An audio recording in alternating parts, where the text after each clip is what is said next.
What's good, everybody? Welcome to episode 33 of DeGodCast, the podcast by DGens for DGens, where absolutely nothing is financial advice.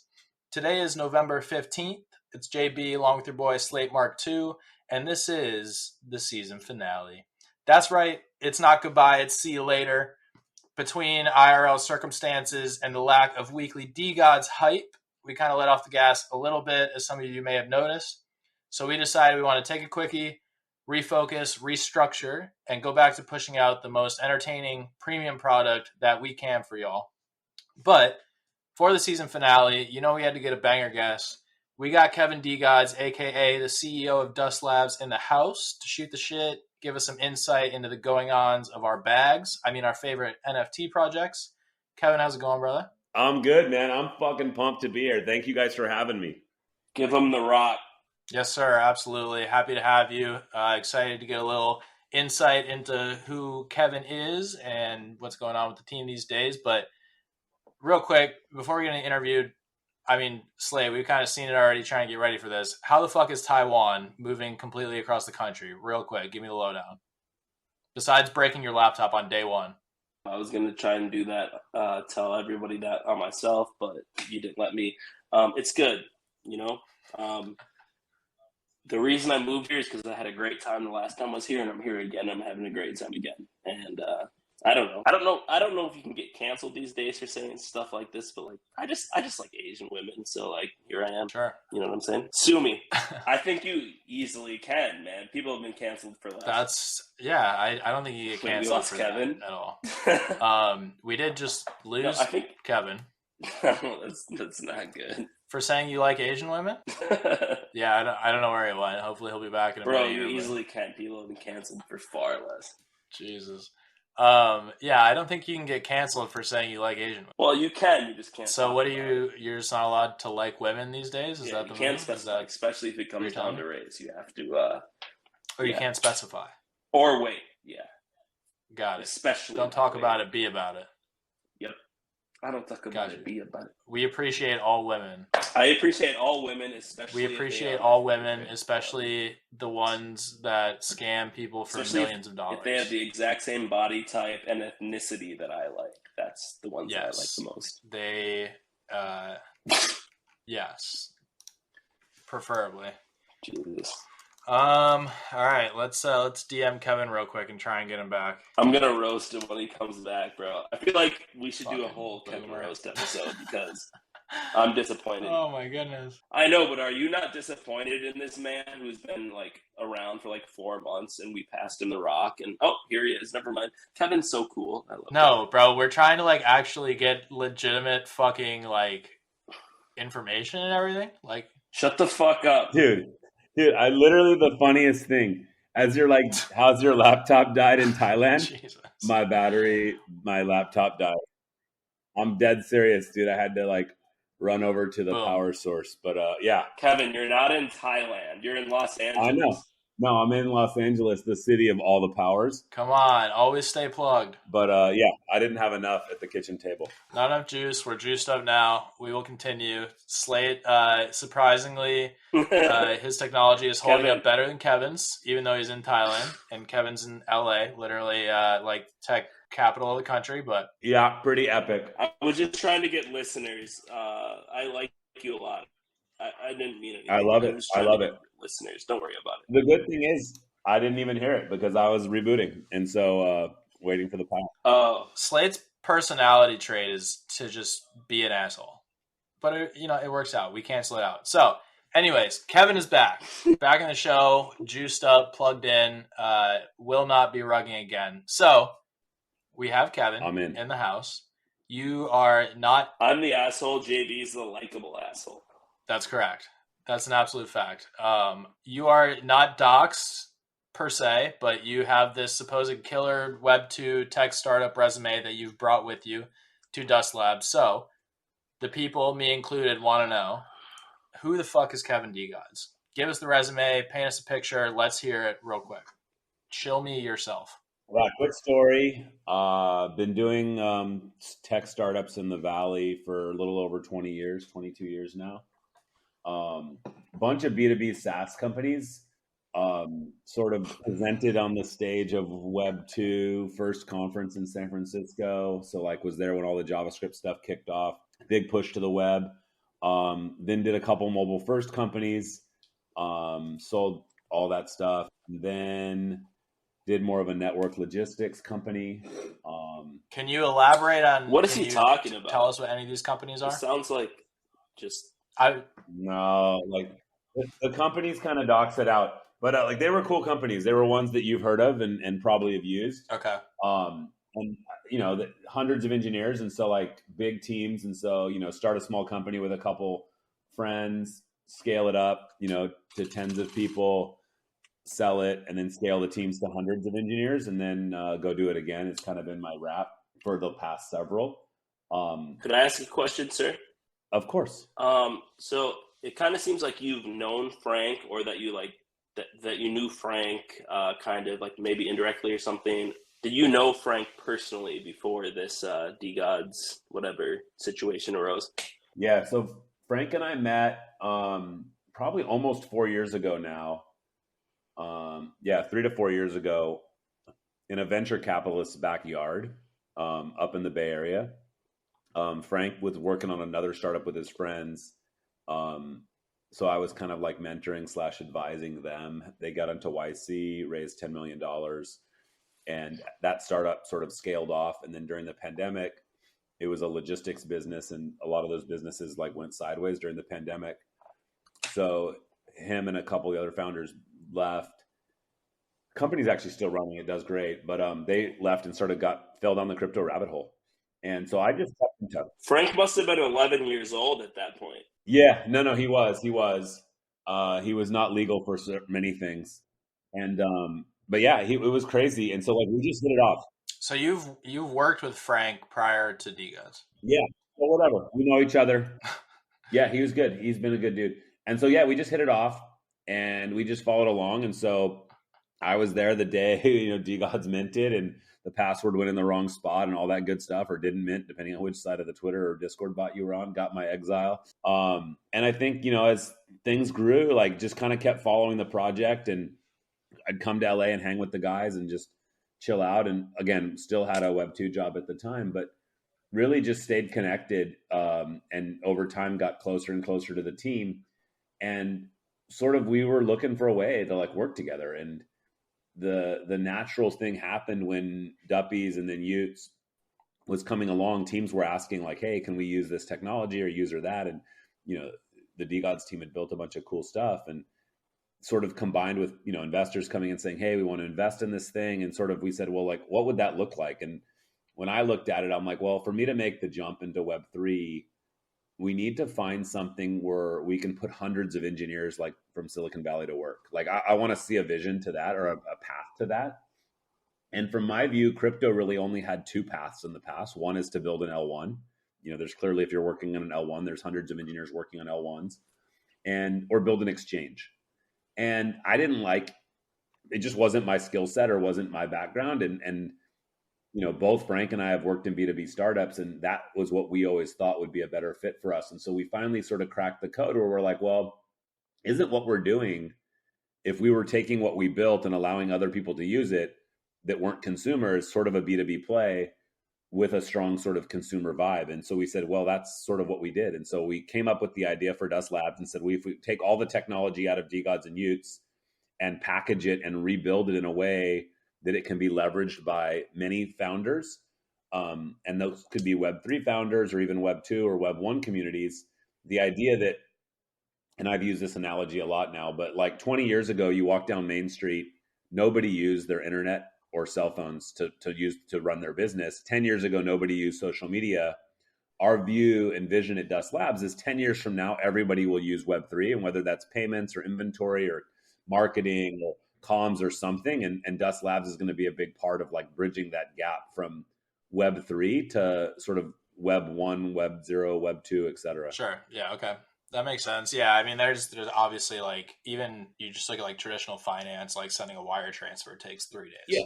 But you can wire money, quote unquote, wire crypto across the country, cross, all kinds of state lines or whatever in a matter of minutes. So yeah, definitely some improvements to be made. And yeah, it's funny. We've talked to a lot of people that always say like, well, crypto's perfect for micropayments, but actually micropayments work pretty good on my phone. Like there's a million ways to send right. 10 cents or $1.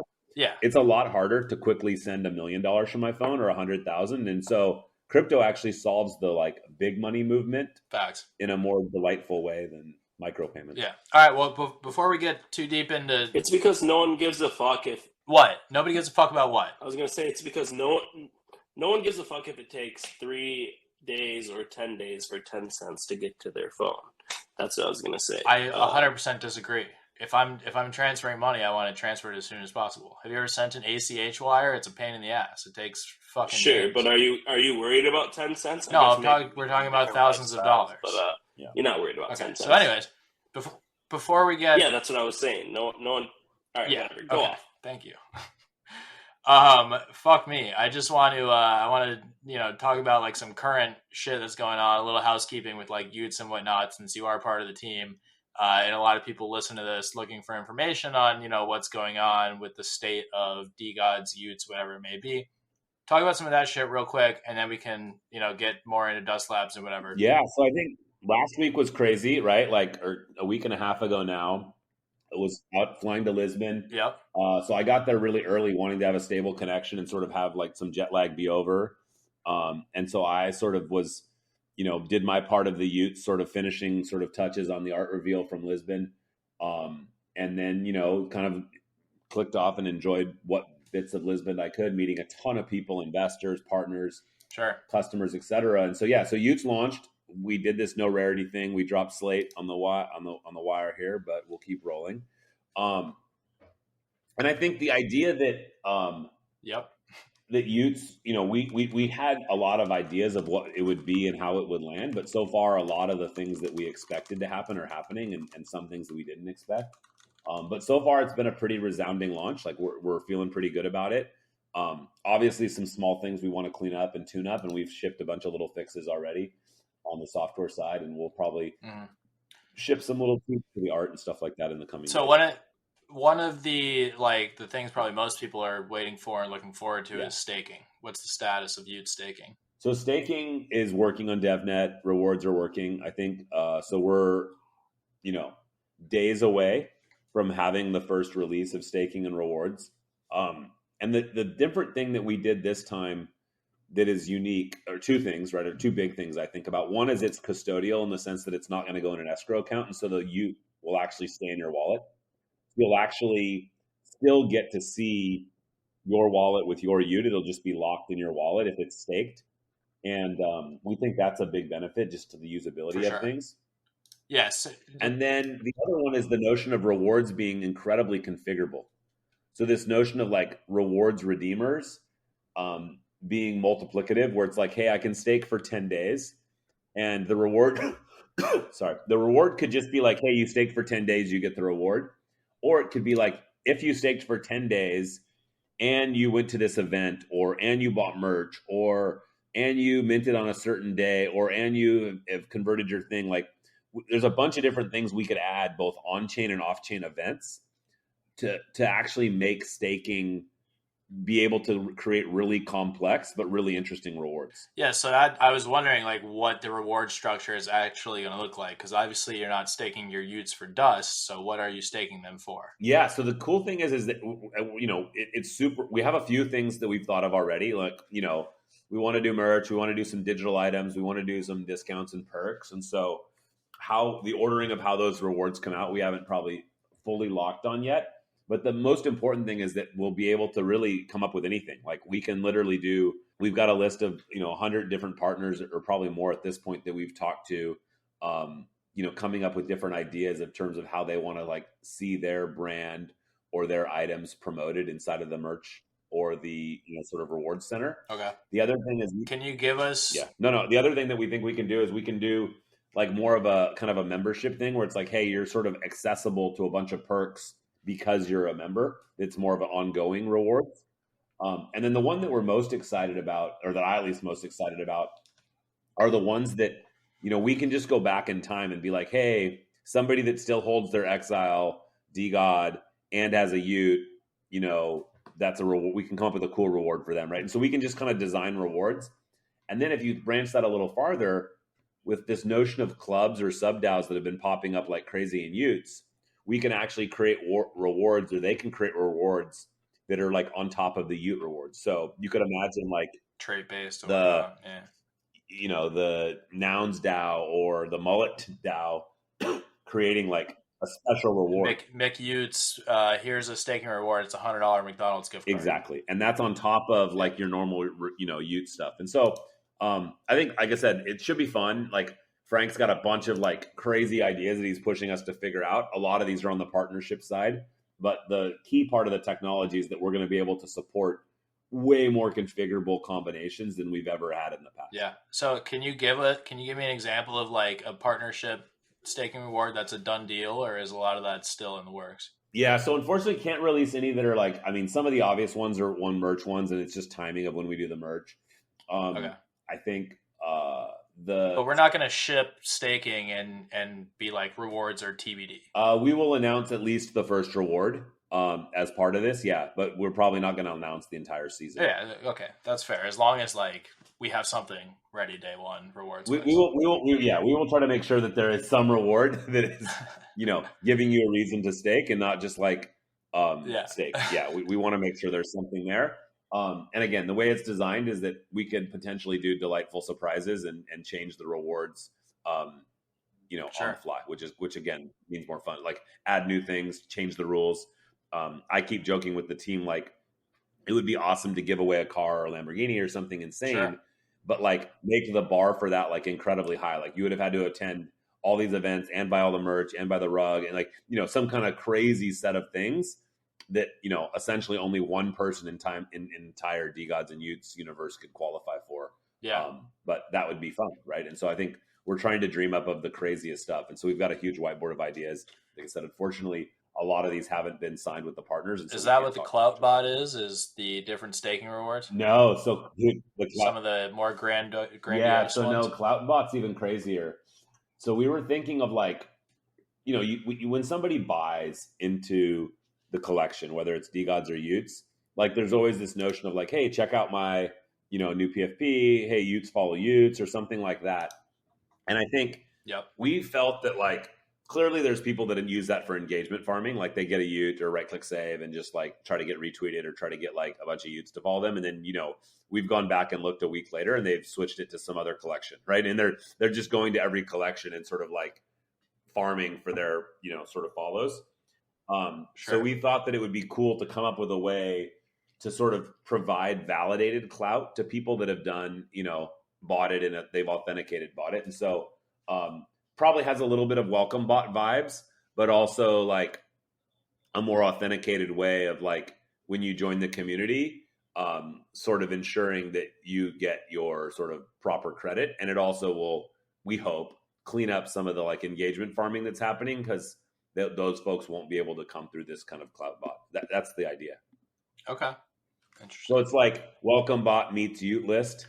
Maybe is a easy way to describe it. Yeah, not just welcome bot, which is literally anyone can buy a DeGod, get a couple hundred retweets on their post, and then be on the next PFP the next day. Yep. And then last thing, as far as like current event stuff goes, that's been kind of a hot topic lately. Can you give us any insight into this potential ETH move and what y'all's thought process is around that? Yeah, I don't like to use the word move. I don't think migrate, move, like those all feel like bridge. Yeah, bridge. All those feel like you're kind of leaving Solana. And to me, and I've talked to Frank ad nauseum hours of this in like terms of how we talk about it. And to me, I think it's really exciting. And I likened it on a space last night to like, you know, you start with local government, then you run for governor and you start to dominate your state. It would be foolish to go run for president and move to a bigger, you know, sort of running or a bigger area and then give up your state. Right. And so like my thing is like DeGods, Utes, and Tubes are sort of, you know, at least in recent times have been like the top collection by volume, by floor price, by trading, you know, everything, market cap. And for us, like it would feel to me foolish for us to like give up all the work that we did to like earn our right to that top spot, and then expand to ETH. And so I think of much more as like, hey, it's time, you know, the farm's full. It's time to get some more land so that we can grow more to raise some more pigs, right? Or some sort of farm analogy. And I think that would be a better way to look at it. And like this move to ETH, and whether it's to ETH or Sui or Aptos or pick your other chain, or, you know, Polygon or something else, or Cardano, which is the good one. Like, you know, there's all these other places we could go. But let's be honest, I think ETH is probably the most exciting for a lot of people. Of course, anything besides ETH would be embarrassing. Right.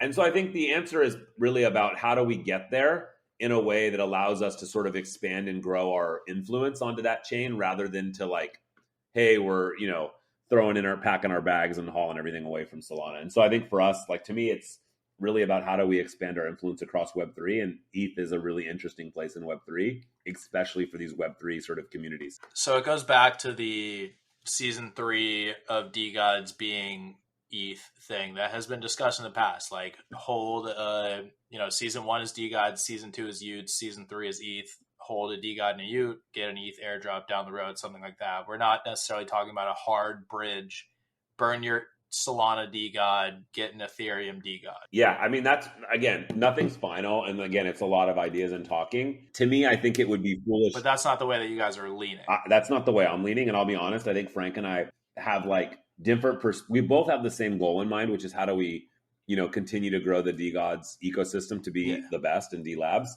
And so I think the difference is in terms of like, I'm more focused on continuing to like, you know, represent what we've done in Solana in a way that we can get to ETH and still be able to kind of like maintain both.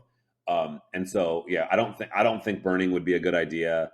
I don't think it's good for the collection. I don't think it's good for Solana. I don't think it's good for Dust Labs or Web3, right? I think it's, but like, hey, is there a new way to sort of like, you know, leverage the talent we've built and the community that we've collected around these NFTs to move to ETH and make a really strong statement when we land, and not just show up like we're, you know, some random entrant, but we're actually coming over with like, you know, we've really got some clout behind us. And so again, that's the idea. For me, it's really season 3 is about expansion.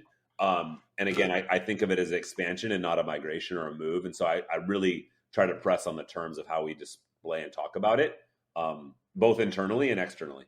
Yeah, and it's not to say that we wouldn't do well on ETH. Like, I think there's enough people in the Ethereum ecosystem that are very well aware of who DeGods are, who Frank is especially. And I get both sides of it. Like, I get right now, especially for Frank and us, it seems like literally the meta on Solana is try and shit as far down DeGod's throat as you possibly can for engagement every day. And I know a lot of Ethereum people respect Frank, respect DeGods, what we've done, what we've built here. So I get it from a sense of like, why do we continue to put up with this immature chain when we could, you know, go to this more mature chain that's been around for longer? There's more liquidity there or whatever. But I do think, you know, it kind of kills a lot of the original like heart and soul of the project on Solana. And honestly, like, what does that even look like for Dust Labs if we were to move to ETH? Let's say like hard bridge to ETH or whatever, or even just DeGods move to ETH. Like, can you move Dust cross chain? Like, what does that look like for Dust Labs? Yeah, I mean, there's definitely things like Wormhole, you know, jumps an investor in Dust Labs. I think like there is ways to move tokens across the chain. I think when we think about Dust Labs has always been a multi-chain, you know, sort of agnostic company. Really, most of what we do is agnostic to the chain. There's 10% that talks to the blockchain, 5% on the front end that talks to your wallet. 85% of what we do is portable across chains, and we have examples of our stuff working and customers on ETH already. So for us, like, it's even a more imperative and natural move to like, if we want to be, you know, sort of the operating system or sort of B2B SaaS application stack across, you know, Web3, we need to move to many chains and not just the ones where NFTs do well. And so for us, that's pretty important. And again, it's been part of the original pitch when we raised venture capital, when we incepted the company. And so it's important for us to do that. But I think it's also important, to your point, to like keep some of that OG sort of cred that we've had on Solana, that again, thinking of it as an expansion and not as a replacement. And as we talk to people in ETH, again, you're right. We have lots of friends. Frank's built a great reputation across like kind of, you know, chain lines, if you say. But the thing to me, and I've told Frank this, is I think it would be a failure if we launched a collection on ETH, minted it, bridged it, whatever, and that thing's a top 100 collection, right? Like, I think it would be a failure if we're a top 50 collection, right? Like, absolutely. I think like our aspiration needs to be similar to the way it was on Solana, which is we want to be the top collection. And so to me, it's very important that as we do that, we're building for the best collection. We're building to be the top, and we're not building to be like, hey, we're just going to come over to ETH and land somewhere in the middle ETH land in terms of ranking. And so I think, as we plan this out and think about it, I want us to like be very focused on ensuring that whatever we do sets us up to be the best, right? And whether that is, the way we do it, the way we, launch it, the way we talk about it. But just like we, DeGods never came out of the gate and said, hey, we're going to try to be a, top 100 project. They're like, no, from the beginning, Frank always said this, and you guys have been around from the beginning. It was like, we're going to be number one. We are going to go to the top. Like, that is the goal. And that's what DeGods do. And as we look to go to other chains, like, we want that same sort of ethos to follow us.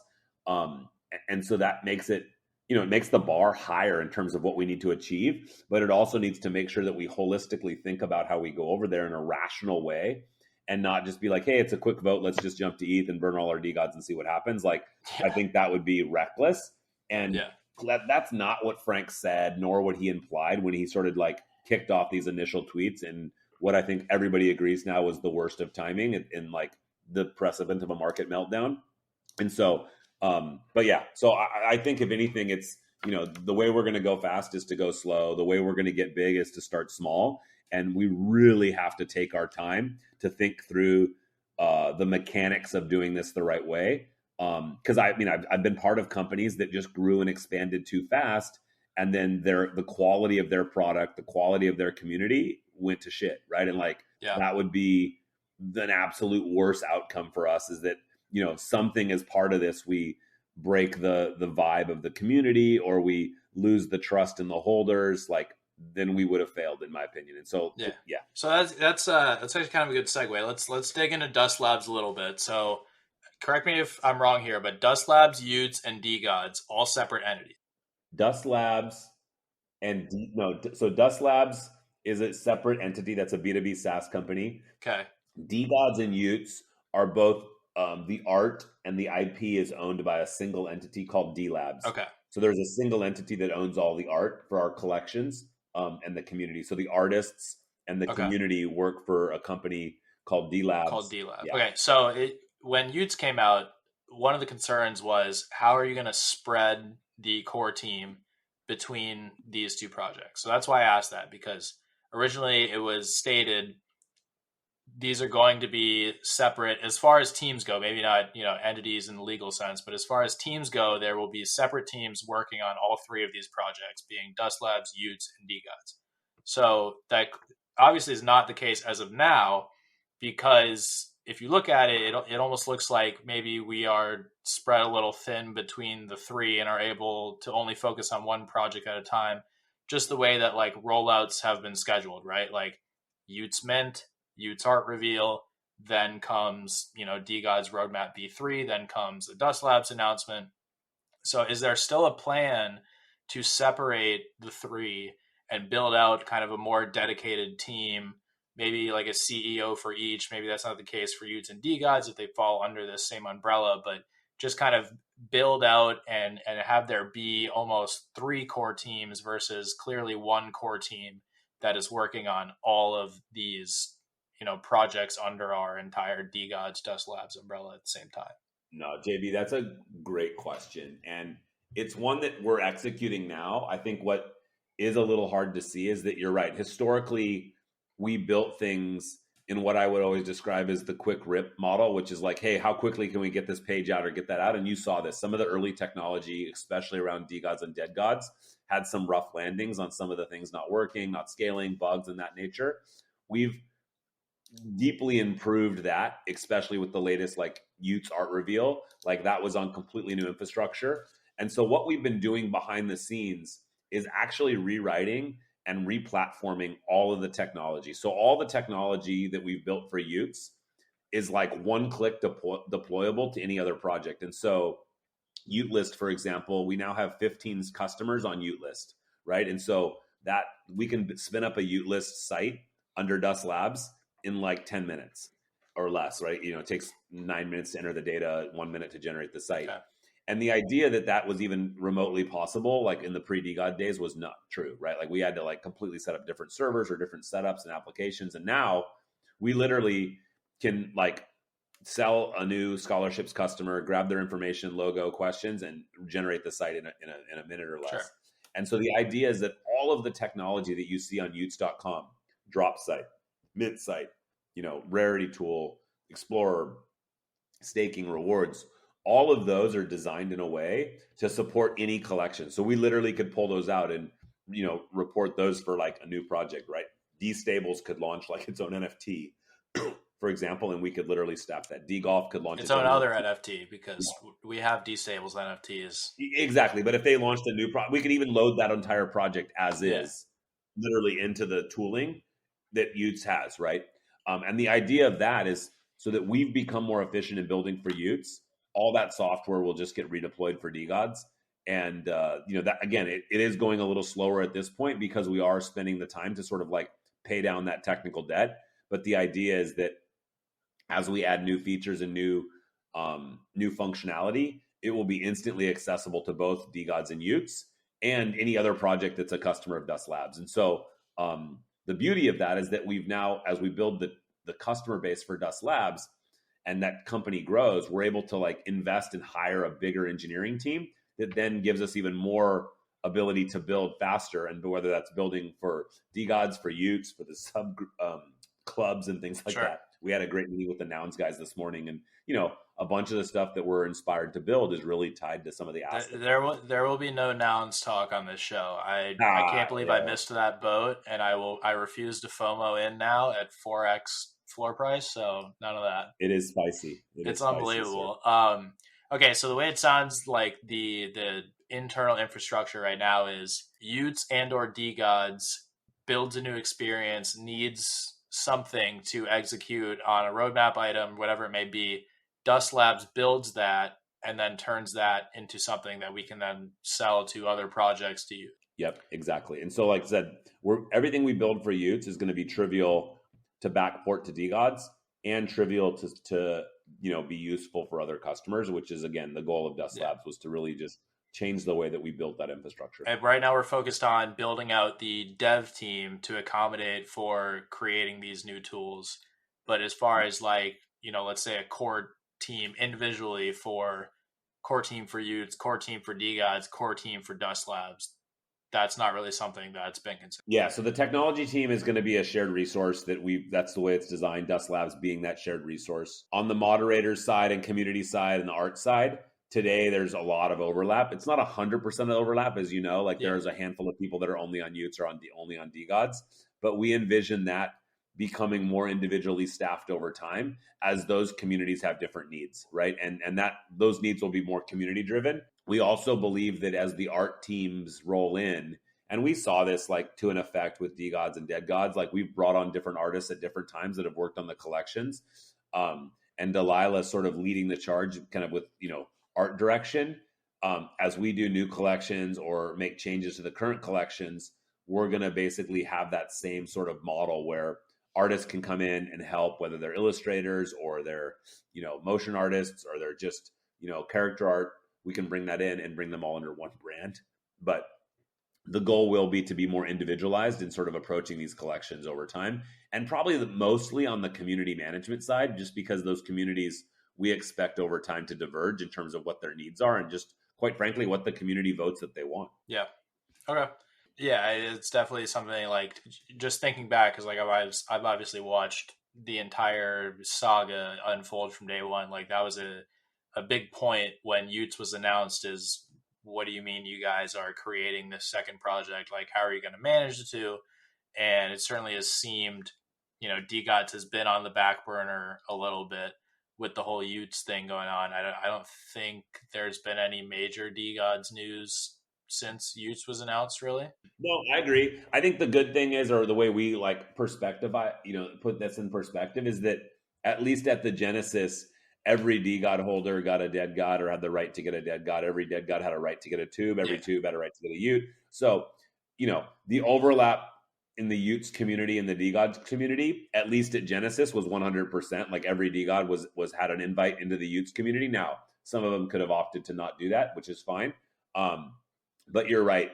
Over time, we do expect to see those diverge more and not be as overlapping as they are. But in the short term, we've been definitely focused on Utes. And that obviously makes a little bit of sense. But they're definitely, I think if you ask a lot of people, they would say that they're two very different communities, almost different kind of vibes to each project. If you look at like DeGods, Dead Gods. Totally. Yeah, and we expect that to diverge. Even the art speaks for itself. Yeah, we expect that to diverge even more, right? Like over time, the Utes and the Dead Gods or DeGods communities will continue to have a voice that diverges, overlaps on some things. Like, hey, if we can get efficiencies and throw a party that works for both, that's great. It's one of the things I was talking to Finn about upstairs earlier today.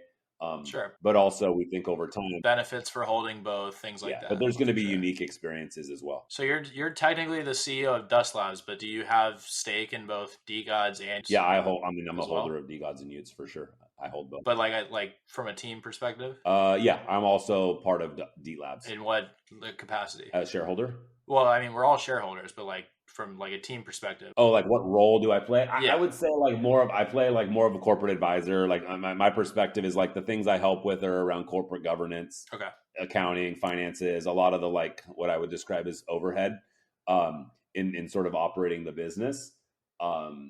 There's again a lot of similarities in terms of what we need to do with Dust Labs as a new startup. Different in the sense that we're venture backed, where DE Labs is more of a more of a community sort of holder, IP project. NFT project, But, some of the basics of like payroll and accounting and things of that nature were pretty loose in the early days of DeGods. And, we've been trying to provide more rigor around that in the last few, last year. That is a fact. Yes. More structure, more organization. Absolutely. And some of that's painful. Like some change comes a little lumpy and it's not always perfect and we'll learn and adjust. But the overall goal is, again, try to get efficient in terms of how we run this and really make it that, we want to build a generational company, right? And like well-oiled machine. Yeah. And it just takes time to get that right. A lot of this is new, right? Like there's not a lot of people that have, run the top 2 collections on Solana. In fact, in recent times, it's just been us. And so there's a lot of things we've had to learn by doing. And when you do that, you make mistakes or you just have suboptimal outcomes and you need to fix those. And so to me, that's the exciting part of being in this space is getting the opportunity to go figure those out. And so far, like we've had way more fun than frustration, and I hope that it continues that way. Sure. Yeah. Same. Me too. So what are some of the current Dust Labs tools? We all know scholarships is one. Is that the only shipped tool right now? If so, what else is in progress? What else are we expecting to ship from Dust Labs? Yep. So the current one that we're selling that customers are on today is the scholarships tool, which is, aka Ute List. And it's been used for CRMs. Like it was used to back the ASICs sort of shoe launch at Solana Breakpoint as an example. So not really so it's used for Web3 stuff that's not directly an NFT project. It was used for the game. Honeyland did their land mint through scholarships. Yep. And then we have proof of work, which we're working on sort of coming up with a V2 and changing the aspect of how that is before we launch it. And then we've started taking early interest across the suite of tools that have come out with Ute. So Drops, Mint, Explorer, staking and rewards. And we expect once staking and rewards are out, that will sort of like see another inflection point of inbound on the lead side. And then some of the work that we're going to have around clubs and sub DAOs, we think will be pretty interesting to other projects. And then there's a handful of like Twitter bots and Discord things that we're expecting to package up and sort of bring out, and to, again, allow other projects to use them. We've been using these internally for quite some time that we expect to come out in the near future. Is there a reason that we stopped updating proof of work when we're trying to use that as like a beta test? Yep, for a 100%. proof of work tool? Just leading up to the Utes, we were getting annoyed because everything was having to be redacted. And so Frank's like, dude, we're just going to stop updating it.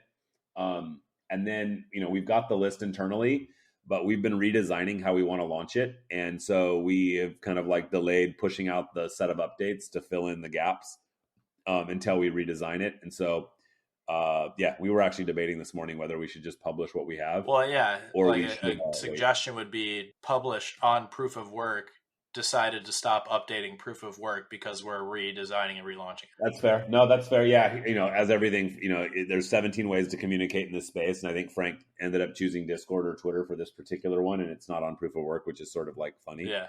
But annoying for people that check it. But yeah, no, point taken. Yeah, that communication definitely like something that's been lacking in the team for a while now. But it's hard as a boomer like me. I mean, I'll tell you, like the number of inboxes that I have and the number of ways that I have to like find ways to communicate is definitely the most unique experience I've ever had. So I can see why communication's hard, but I also can see why each tool, like there's reasons for using Twitter, for Discord, for Telegram. Well, there's also a difference between like, one-on-one communication and whatnot versus like just making sure that your holder base knows what's going on at any given point with the project. Yeah, and I think which I feel like proof of work was like the perfect tool for it, because if you wanted to go in and see, you can check your main Discord announcements, or you can go in, you can check proof of work, get a little more insight on like what exactly. Yeah, no, I agree. I think, the point's not lost. I think and we're still debating internally. And again, like a lot of these debates, end up in us not revealing stuff. And that's always been a Achilles heel of the team, is that, deciding what to release and when to release it. Is a challenge. And I think it's, the communication thing's tricky, right? Because if we say it on Discord, then, only some people see it because not everybody lives in Discord. If we say it on Twitter and not on Discord, and so you end up having to say it in 3 places. And, when that happens, it's like either none gets done or only one gets done. And Well, the reason we kind of shot ourselves in the foot, because we went through the time period where it seemed like quote unquote announcement was by Frank in a Twitter space, and you either heard it from somebody who was on the space or you were in the space yourself. Yep. And then those things tended to change and or not happen. So then it became more of like what do we actually know is going on at any given time? And that kind of led to this, we won't officially announce anything until we know maybe what's going on. And I feel like it's led now to this like just complete lack of information and lack of, the community really knowing what's going on. Then that leads to like bickering internally on like, will we, won't we, especially with like the ETH bridge thing, right? Like, because I haven't talked to you now, I know like the odds of us burning DeGods, moving from Sol to ETH is probably not how that would play out. It might play out in the form of some ETH airdrop or some other form of expansion, not this like hard move. But most people don't know that. So there's been like debate, discourse between the community for days about, are we completely moving to ETH, whatever. So, but I digress. We all know communication has been. No, it's a fair point. I think, it's a mix. Like, I mean, Frank's incredible at his thing. And, Frank running wild is what got DeGods to where it was, and just releasing all the alpha and everything. But absolutely, as we've become more corporate, and a lot of that's, to my fault, right, or my blame, is that scaling the team and becoming more predictable and shipping better things in a more consistent basis forces us to reevaluate like how we talk and how much we, sort of quote unquote alpha, or how much like forward looking statements we produce. Yeah. And so we become a little bit constipated on some of these announcements. And I'll be honest, we're not happy with where it's at today. And so we're still looking for that right place to do it. Proof of work was a good cut, but it also like when we stopped updating it, it's like getting that going again and then realizing like what we want to say and what we don't want to say. Yeah. Has been an internal debate, and it's not solved. And, like everything else, there's 100 different things going on. And so we jump on different priorities. And right now we're super focused on trying to get staking and rewards and the early club stuff. And even proof of work to me is more of like I am slightly over invested in what's going on with DeGods. So I will check this website and, get updates, whatever. The only updates I ever saw from proof of work were ones that people posted on Twitter because there was alpha or like the update was badass or whatever. So, yeah, but I do think like, for example, I'd say the majority of the community doesn't know that Ute staking is going to be this like partnership reward based kind of staking platform. And I don't think that's been communicated at all. I don't even think it's been communicated that, according to you, we're like a matter of days away from staking. And there's a chance that like staking comes this week. Yeah, no, it's true. And I think, Yeah, like I said, because if we announce that and we're wrong, like I'm willing to talk about it. And like, I guess this is not a super small audience, but you know, and again, if you ask Frank, he'd probably give you a slightly different answer because we're honestly still building it, right? We've got a version that we love, Sure. But until it's done, we try not to set dates. But I'm reasonably confident that we're close. And then the question is like, when do we decide to announce it, and like how do we package that announcement to have the most impact? We love breaking Twitter when we do these announcements, and that ends up taking days sometimes to figure out like what is that going to take, or like we need to add a new feature. Like for example, if you look at the Explorer tool, we had built that a month ago, but right before we announced it, we had seen this notion of like DAOs and sub DAOs and clubs coming up, and Frank's like, I can't tweet this link unless we have a leaderboard. Yeah. And we're like, oh shit. So then we had to go quickly design one, add it. And, we released the first version with just the price. And then the second version now with like a link to the filter. And then also a sort of a link to Magic Eden to show the actual pricing. And so, I think, like I said, we're working through it.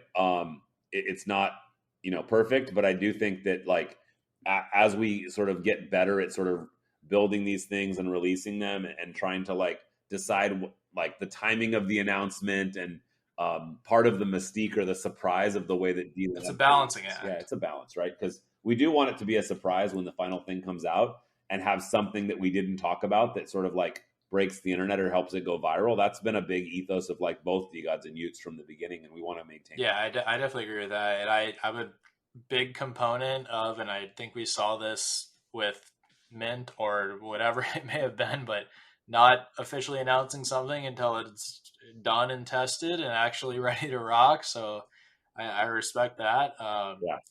But yeah, that was just kind of a tangent. I mean, like we all know the communication has always been a little bit of a gray area, but it is what it is. If you're an OGD guy, like, how it goes, you just kind of play the game, hold the bags that have been pumped for you and appreciate the new shit that drops when it drops.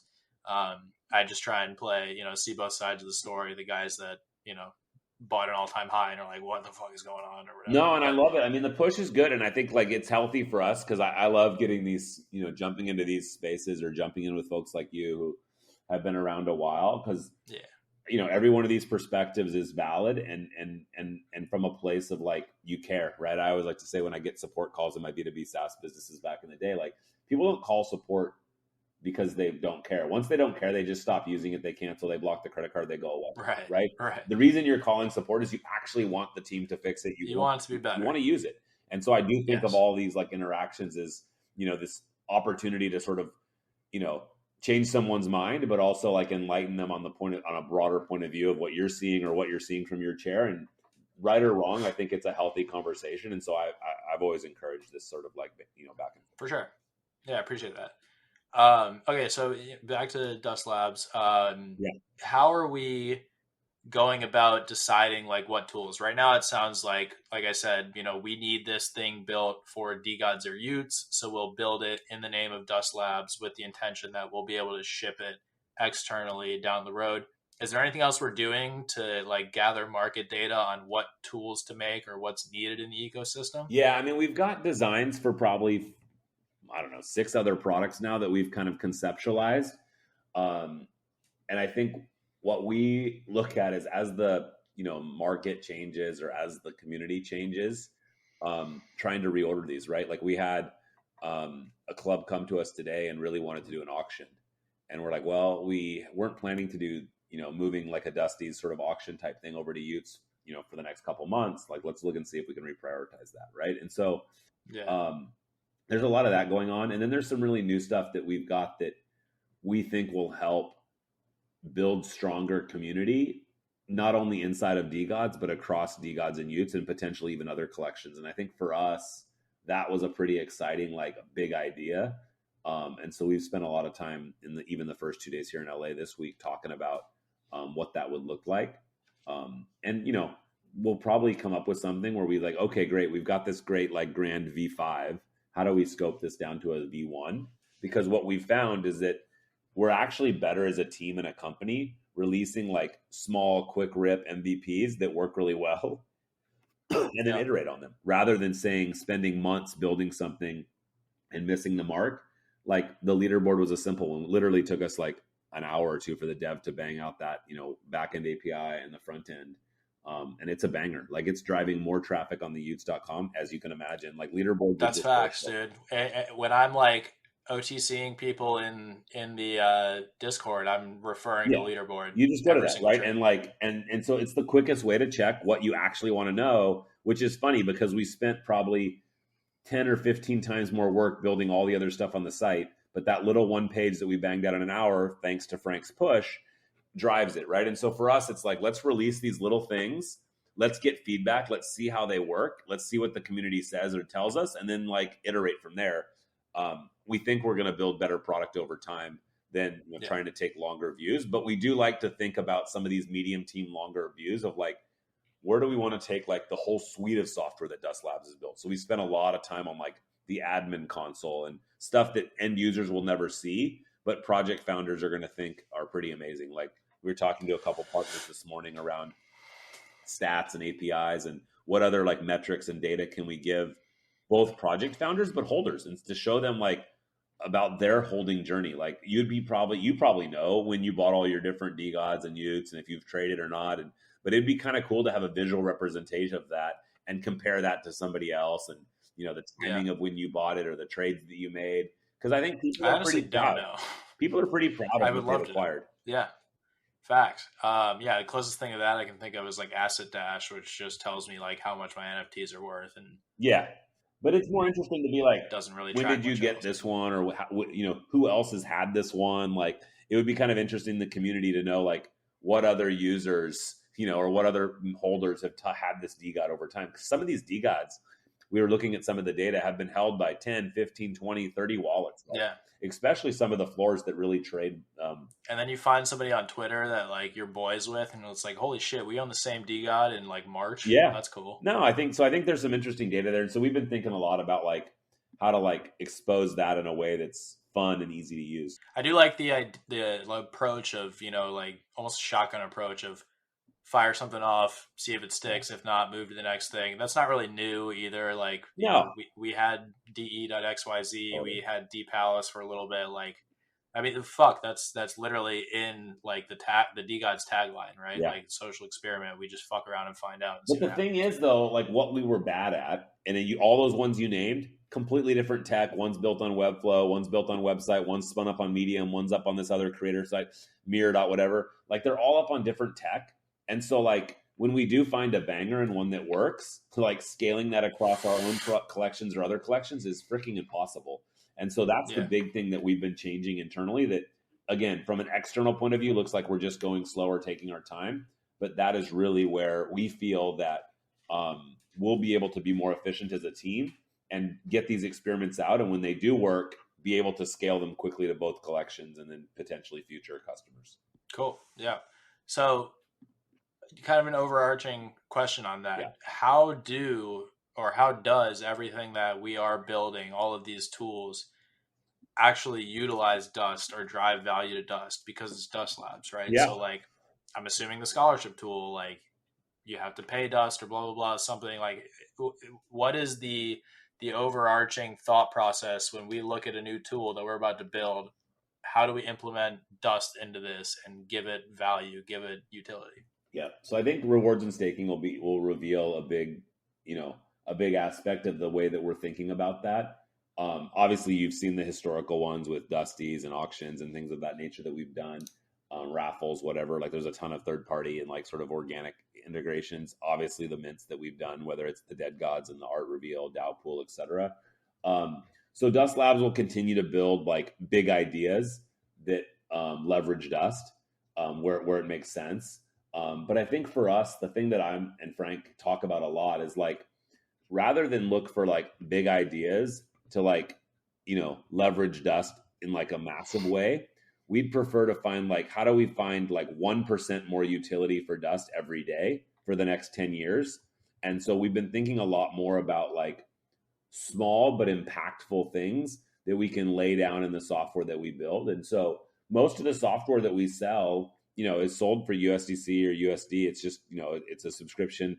But the idea and some of the stuff that we're going to release that's more prosumer, we had this idea of like, well, wouldn't it be cool if like, if you just have like 100 dust or 1,000 dust in your wallet, you can use that for free. Right. Or, and start to come up with these ways of like, almost have to like stake dust to like leverage some of these software platforms. And so nothing to announce today on that particular topic, but definitely looking at ways that we can integrate that into the fabric of how like trials work and how people pay for software that's more creative than just like using it as a sort of a payment token. And then more importantly, thinking about how we can, sort of use Dust as sort of a vehicle inside of a lot of the other larger applications that we're rolling out. And like I said, taking rewards. So when I hear like use it as a prosumer application, to me that kind of loses the whole business to business software as a service thing, at least in the sense of like Dust Labs' goal is to drive value to Dust, right? Like, oh, we are creating these products, scholarships, let's say, and then you just pay for it in USDC. Yeah. So I think the difference though is like, if we were to price it in the term of a token, that it's really tricky to sort of maintain the float there and track that over time. And so, on the back end, we will convert percentages of what we bring in Dust as one example there. The other one is that integrating Dust into the usage of the product is also a way that we think will be more impactful over the long term. And again, so that's sort of the way we're building at it today. So like something like scholarships. So when I'm thinking of it like, so Boots, the B&J, DJ and Trash Panda, like trade swap platform. If I'm an NFT project or somebody who wants to utilize Boots, I pay 1 rain per NFT to boot up my collection. So I have a 5,000 NFT collection that I want to be on this Boots platform where I can swap trades, whatever. I pay 5,000 rain to get that set up. There's like other stuff that goes on after that as far as rev shares goes or whatever. But that's just like an easy way to give immediate value to your token. And so if you're looking at something like scholarships, like let's say it's a 5,000 NFT collection and they want to use the scholarship software for 3,000 whitelist spots. All right, that's 3,000 dust to use that. Yeah, I think that's one way to price it. That's not how we're pricing it today. So today we're pricing it as we're actually taking a percentage of the entire mint. So if they mint out $1 million, we'll take 10% of that. And so Dust would take, we would take 10% of whatever they in. So if they mint in Dust, then we would take 100,000 Dust. If they mint in, Sol, we would take 100,000 Sol. If they mint in USDC. And so that's the way we've approached scholarships today, partly to align directly with the amount of money that a particular project raises in their mint. Whereas if we just price it in Sol. Sure. So then would a percentage of that, let's say they mint in Sol, does any percent of that Sol go to like buying Dust or anything? Do you get what I'm saying? Like, where's the correlation between the tools that Dust Labs is creating and actually like providing value for Dust? Yep. And so like, again, not every project will directly provide it, but yeah, in the example that I gave, we would buy a percentage of the revenue would go down to market buying Dust. Okay. And that's like a set thing, or is that just if you guys decide that you want to do it? It's not set in a smart contract today, but that's one of the ways we're looking at it and doing in the future. Okay. Yeah, I just feel like that's a big question because obviously there's going to be a point where like Dust Labs is a completely separate entity from anything DeGods related, right? So I feel like a lot of people are starting to look at Dust. I mean, that's not true. I mean, DeGods will always be a customer of Dust Labs. Like, DeGods will stop building if Dust Labs stops building for them. So there will always have that relationship. But more so from like a consumer standpoint. So like right now I buy DeGods, I stake DeGods, I get Dust from that. I have in a stake in Dust as a token, as an investment. There comes a day where a DeGod no longer earns you Dust, and you look at the two as like two completely different investment vessels. And so like people who maybe don't want to spend 200 and whatever Sol on a DeGod, but want to invest on kind of, a smaller scale, be it just through a handful of Dust or whatever. Like, what do those people who are purely invested in Dust, like, what is their bull thesis on why this token is going to be worth 10x, 20x, whatever it is, or again, why it just will have value, have utility in the future. Yeah, I mean, one dust is one dust. Like, I can't comment on the investment thesis of like, or why would you use it as an investment? I think it's a utility token. I think the mechanism that, what we've seen, right? When the Dust Protocol Foundation launched Dust, and it was coming from, as you know, from staking a DeGod or a dead god, the utility that's been built around it primarily has come from the community. Like, if you look at the Dust ecosystem, there's a couple community sites that track this. Famous Foxes uses it. We've seen it with raffles, with poker tournaments. There's tons of different use cases. DGen Picks is a cool site that does some gambling stuff that I think you're familiar with. These sites use Dust with no input from Dust Labs, right? It was literally built by the community for the community. And like I said, 95% of the use cases for Dust today have continued to be built by the community. And we feel that will be the strongest way to sort of scale it. Obviously, the stuff that Dust Labs has built helps that. But we think that we were talking to a payment provider earlier today or yesterday, and they have Dust integrated, and we'd never heard of them, never talked to them, right? And they did it on their own because the community demanded it, and that it was an important token for them building on Solana to have as part of their payment gateway. And so for us, like, the best thing we can do is ensure that the community has the ability and the clarity to go build for that in a way that, that is the direct most, But how have you provided that clarity to the community? The community just implements Dust whenever they want. So it almost sounds like Dust Labs is a separate entity from the Dust token even. And it's not 100%. The Dust token is owned by the community. It's owned by the Dust Foundation. It's not owned by Dust Labs. So Dust Labs is just a tech company. It has nothing to do with Dust. Precisely. B2B SaaS tech company that happens to have Web3 customers. Okay. That's an incredibly important distinction that I was not aware of. So that makes a lot of sense. So there's two Delaware C Corps. One's Dust Labs, one's D Labs. D Labs owns the art and the NFTs. Dust Labs owns the technology. And then Dust is, owned by the community, and it's from the Dust Protocol Foundation. Got it. Okay, so because that was one of my other questions was going to be like, all right, Dust emissions are going to end soon, and is that like the point where Dust Labs has this hard break from DeGods, but apparently the two are not as correlated as I thought they were.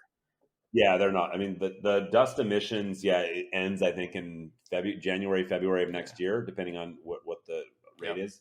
And there is no like hard break at that point. It's already basically like those were the genesis of the Dust token, and the foundation were separate from the beginning. Okay. And it was just a fair launch token. There was no team supply, no pre-allocation, nothing, interesting about it. Really just like you had to have a DeGod to earn Dust, and all the Dust that Dust Labs and D Labs has been earned by building utility and the community giving that Dust back. But I'm sorry, I'm like putting pieces together in my head now. So the raise for Dust Labs, I forget how much it was.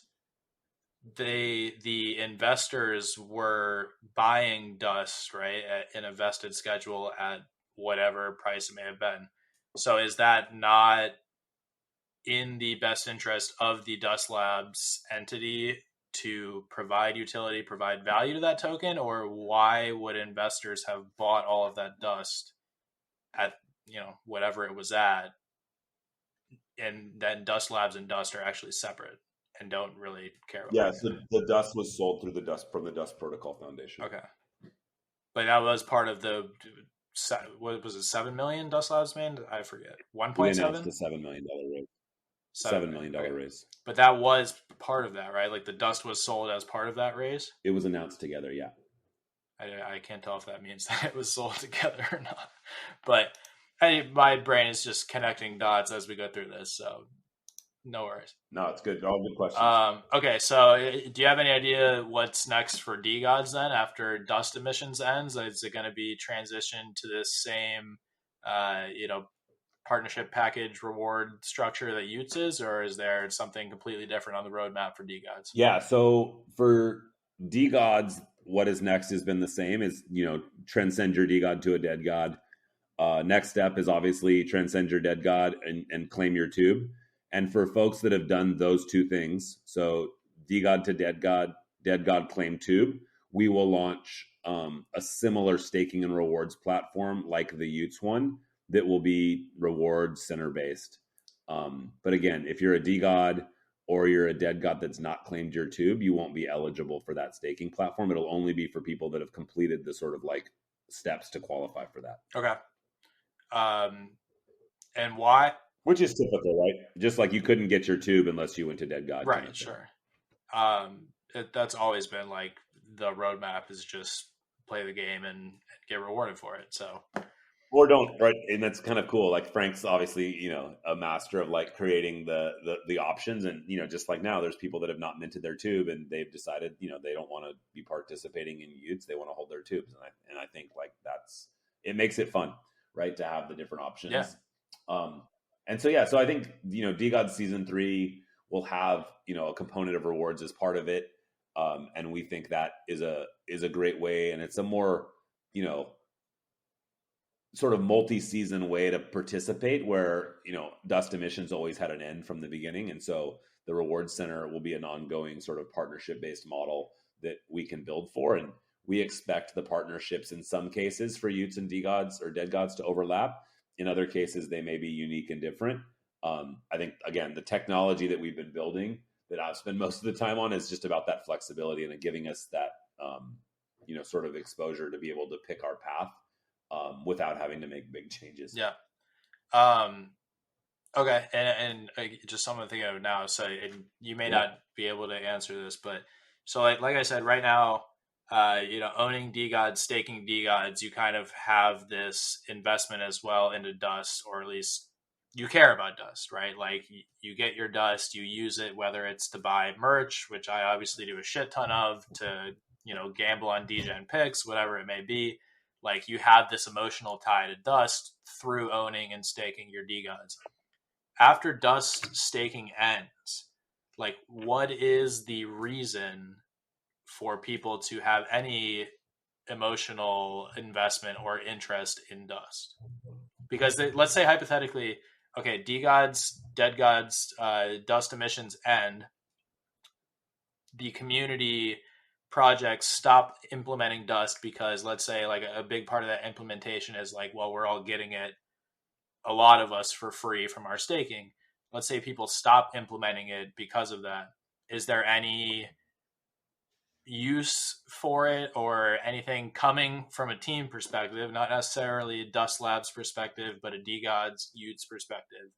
Or is it just like it might be over? No, like I said, staking and rewards will be, you'll get the first preview of some of the stuff that we're the roadmap around the additional utility that we build for Dust.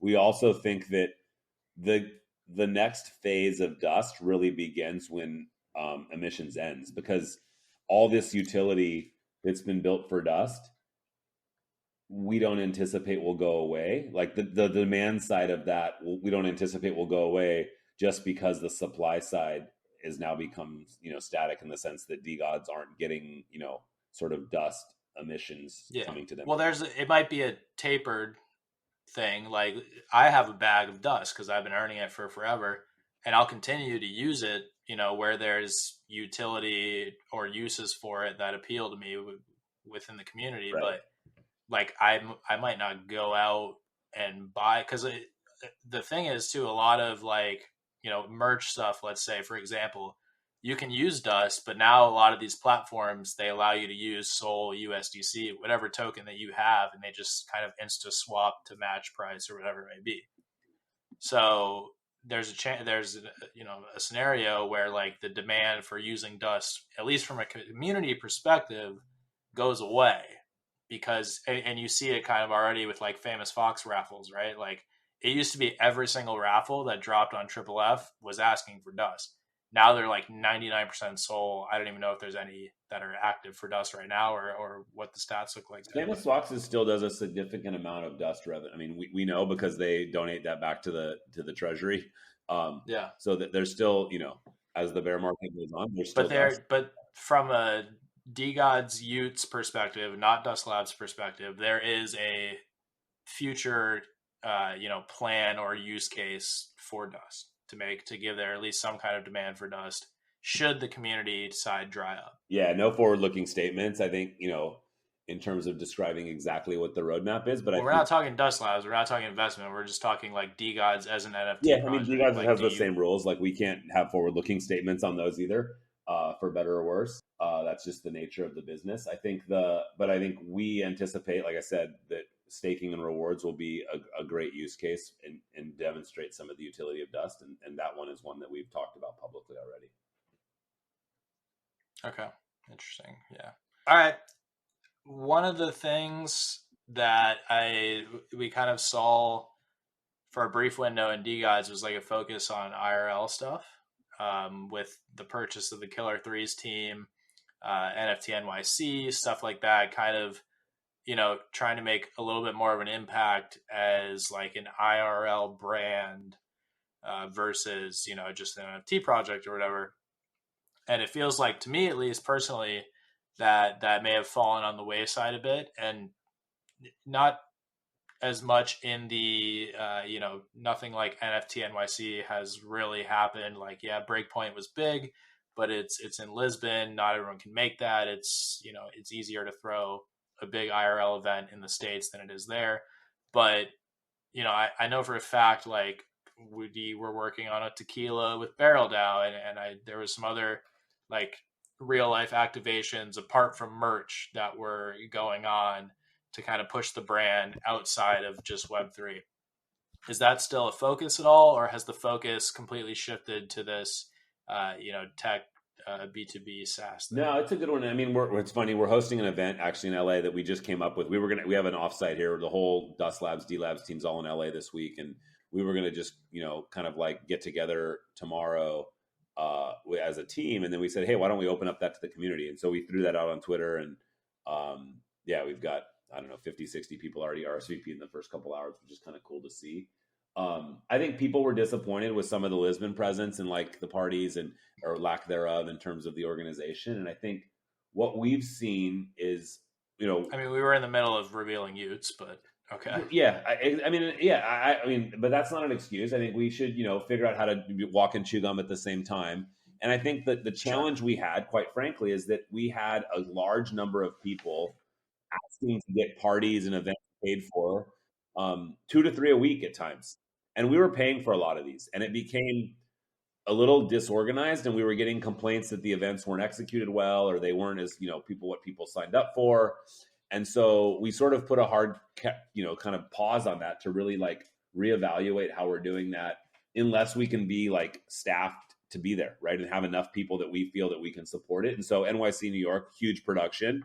But again, we got a lot of FUD for that because, hundreds of people came, but there's tens of thousands, 10,000 holders at the time, right? And so it's like, well, is that really fair that like all these people got a party that were in New York that didn't come? And so I think what we want to do is move to a more of a federated or affiliate model where we're like, hey, we'll build like a, sort of a franchise pack for you to launch a DeGods Utes or Dust event in your community and help you with funding, help you with structuring it, provide some central infrastructure around like calendaring and ticketing and things like that.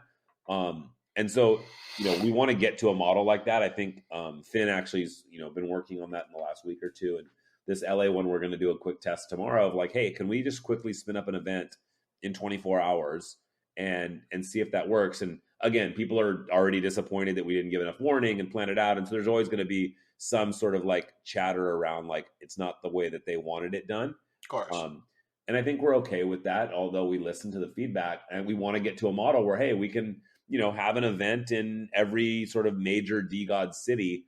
And I'll be honest, I took a lot of inspiration from the SMB guys, Solana Monkey Business and Monk DAO, with what they did in Lisbon. They had an event every night. They have a policy, whereas if you have 5 monks together in any time, they'll just pay $25 as long as you take a picture of the receipt and the monks and post it on Twitter. Right.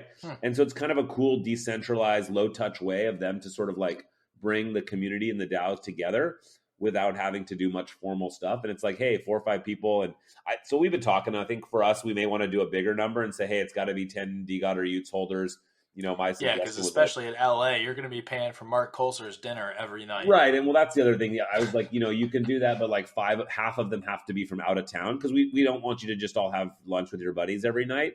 We do want you to like meet people that are out of town. But if 5 people come to town and Mark Coulter hosts them, like, I think that's a cool, like, reasonable way to an extreme. Like, if he's hosting one every week, probably not the right way to look at it.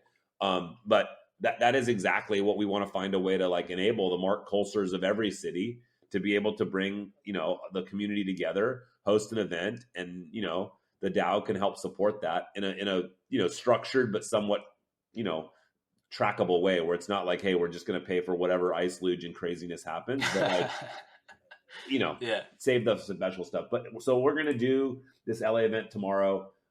We've got some cool stuff planned for Art Basel in the first week of December in Miami. So we haven't, we're trying to work on a couple different ideas there.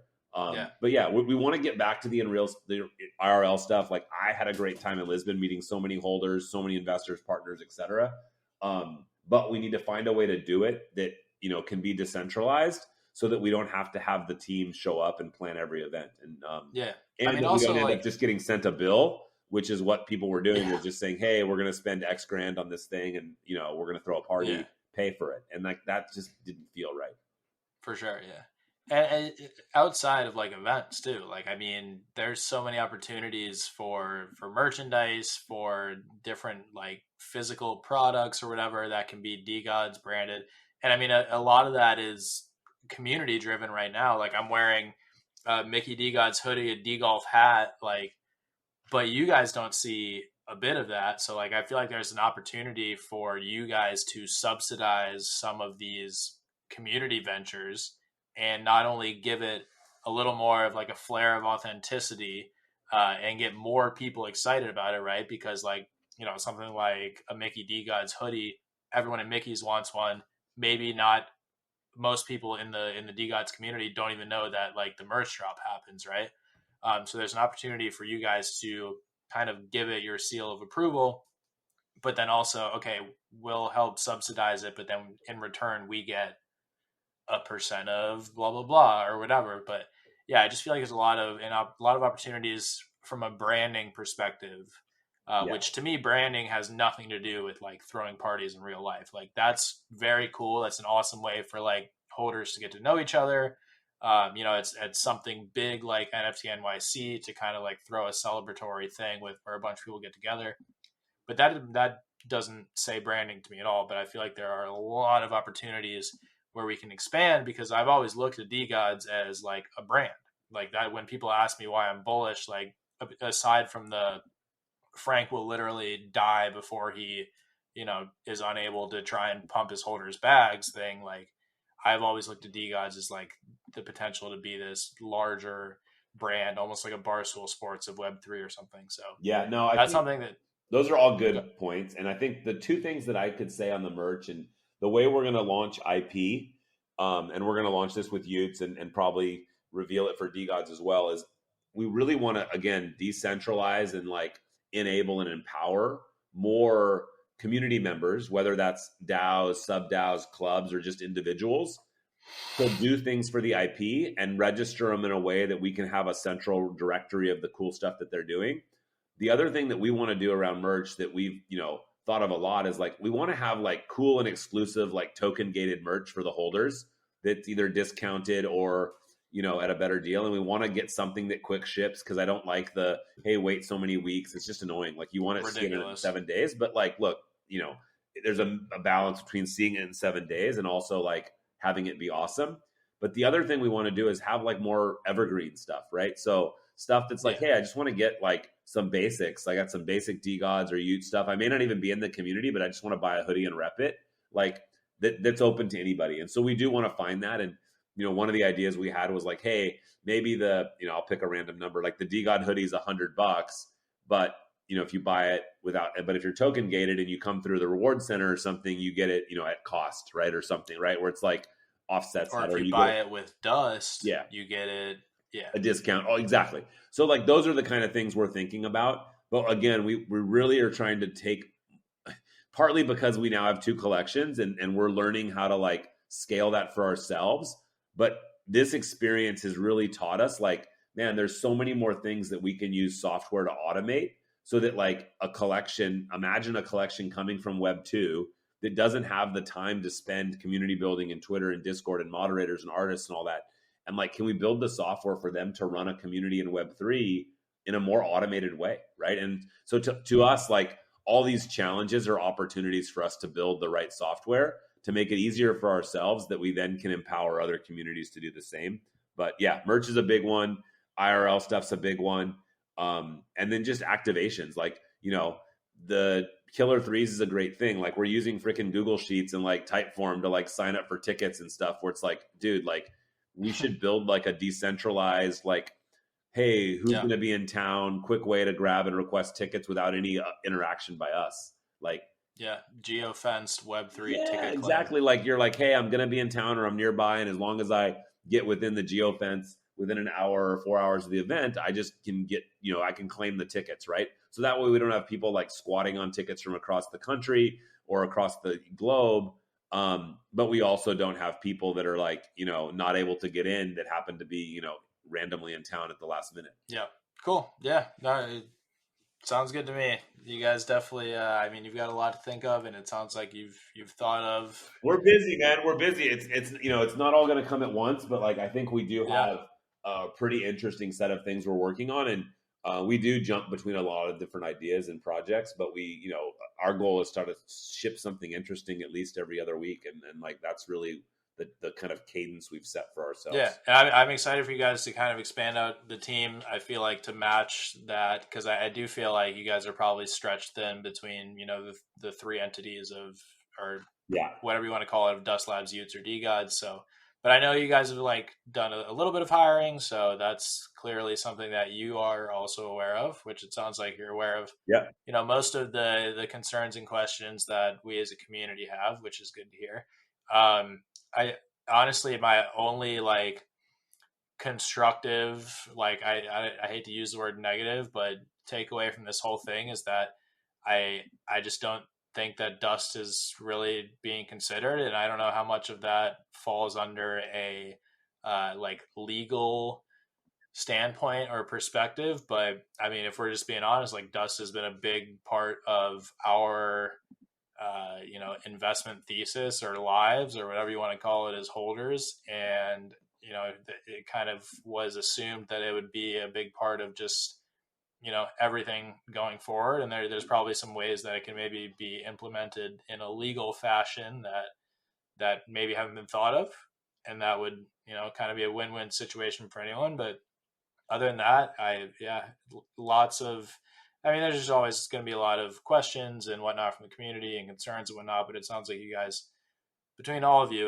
have considered most things. So I'll give you two more questions. I'll give you one that is a little on the tougher side or the more serious side, and then I'll give you just kind of a nice softball closing question before we wrap this up. Awesome, man. Let's rip it. Now, this has been fun, and you guys have a really killer show, and it's been awesome and honored to get to slip into the last one here of the season. Yeah. And, no, you've been a great guest, man. I appreciate you. Anytime that we can get somebody on that can provide, some insight to the community that nobody else can, because that's the majority of our listener base is people who just want to fuck around and have some fun, but then also when it's somebody like you, Frank, Chill, whoever on, get a little bit of alpha, if you will, onto what's going on. We appreciate that opportunity. But all right, two closing questions. First one, we've already touched on this a little bit, but what do you think the team, all of you together, can do, or how can we approach communication better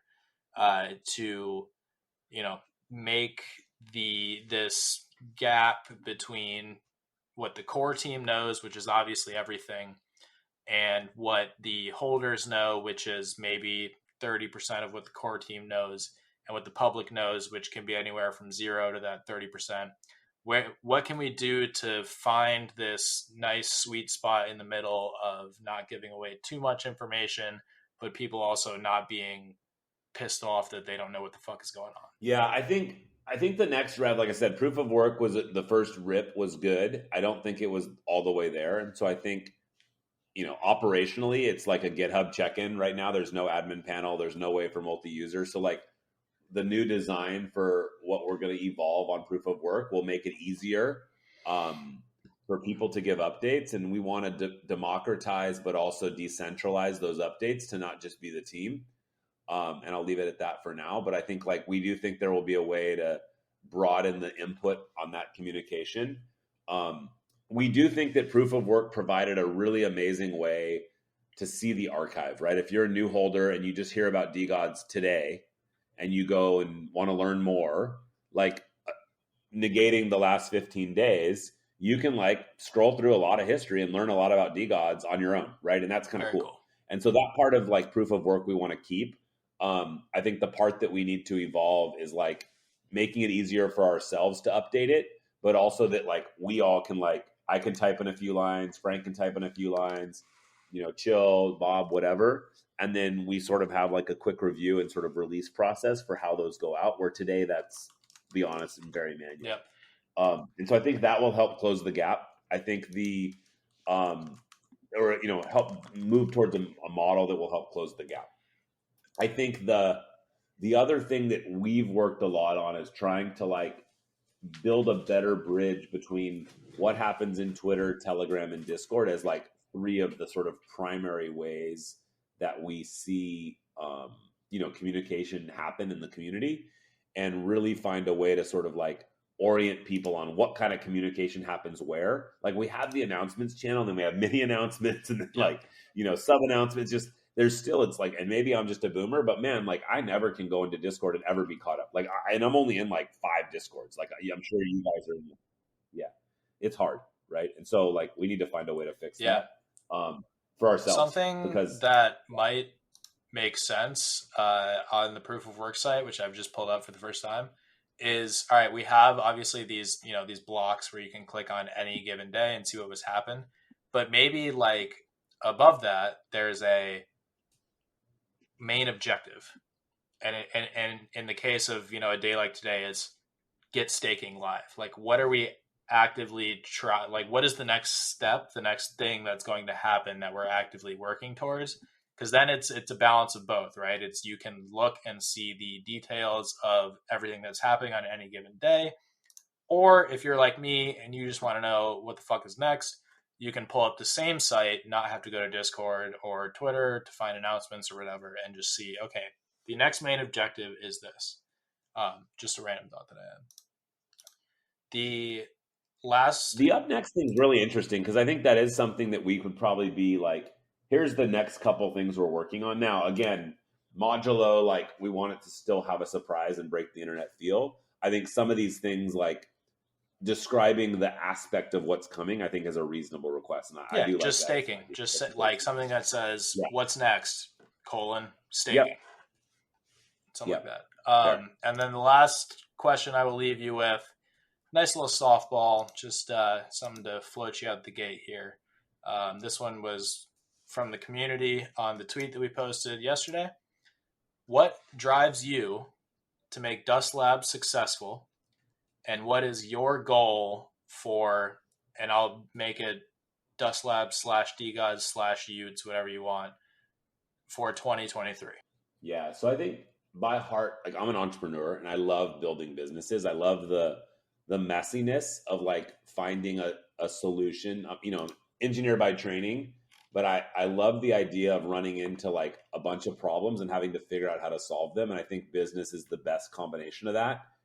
And it provides a pretty natural scoreboard with customers, revenue, stock price, how do you grow a community? And I think NFTs, like, to me, brings out the best of all of those, of like a lot of excitement, a lot of newness, a ton of gray areas to figure out, and a really like exciting adventure. And so what drives me is the fact that like there's a ton of ambiguity. Even in the last year, nobody would have predicted where we are today. I mean, even 3 months ago or even 3 weeks ago, nobody would have predicted where we are today. Let's be honest, with the crazy events that have happened leading up to today. I think, so that part excites me, is that we don't know what's around the corner. I think the other piece that drives me is that I have this vision and belief, and the team shares it, that Web3 will be a much bigger factor in more people's lives, and especially businesses, in the next decade. And for me, seeing Dust Labs be a part of that is incredibly motivating, and is incredibly liberating, because it's just like there's so much green, sort of blue ocean like space to just be like, wow, we can go and really take this in so many directions. And thankful for the investors and community and holders to trust us to like guide that path and really help figure it out. In terms of 2023, if you would have asked me 6 months ago or 3 months ago when we were thinking about raising the round and starting the Dust Labs company, like I would have been like, hey, we're just going to go and build some cool stuff for NFTs and for DeGods and Utes and kind of see what happens. And I think what I've seen in the first month here, 8 weeks of selling and sort of interacting from the Dust Labs point of view, is that DeGods and Utes sets the meta in many, many directions, especially around Solana NFTs. Like we're the first to do a lot of these things, and we see a lot of people mimicking or copying us. And I think that's a great form of like thanks or infatuation with our views of how we have approached the space. And so in 2023, I think we want to get better at when we do, change the meta or make a big shift, to make that and democratize what's available. Like this software can be popular to other people and make it so that it's a net win game. Like we shouldn't think of it as a competition with all the other NFTs, and much more of like a partnership. And how do all of us, like how does all of the boats of NFTs, how does all of like Solana grow 100x or 1000x? And I think today, in like what I would describe as a pretty deep and dark bear, especially in the light of like FTX and the crazy meltdowns in the last week, we have so much more opportunity to go up from here, right? That like we need to work together. And so what I expect and hope is that the best outcomes of 2023 will be around teams, communities, shared experiences where we all bound together and push in the same direction, because we're just going to be a lot stronger. And so to me, I would expect that we have tens of more customers.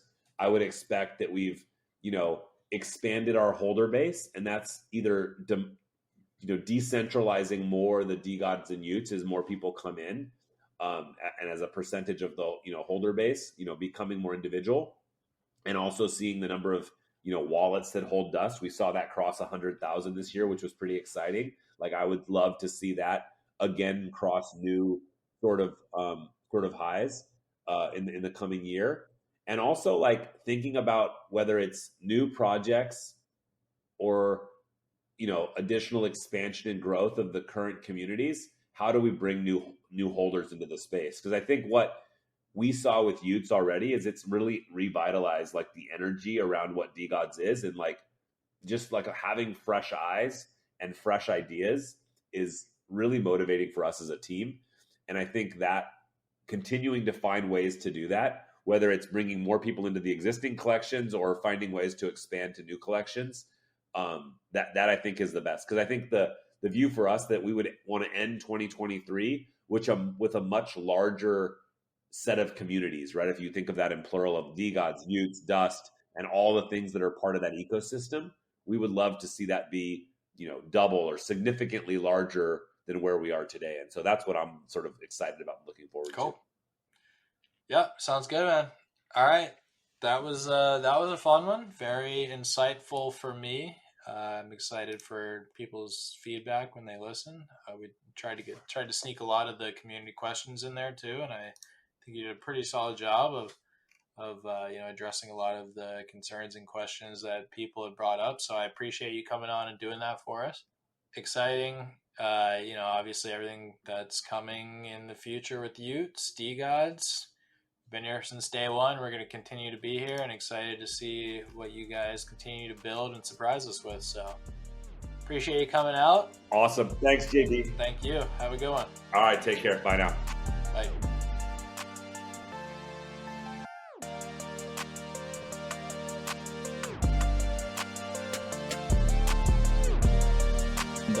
Slate chapter. We out.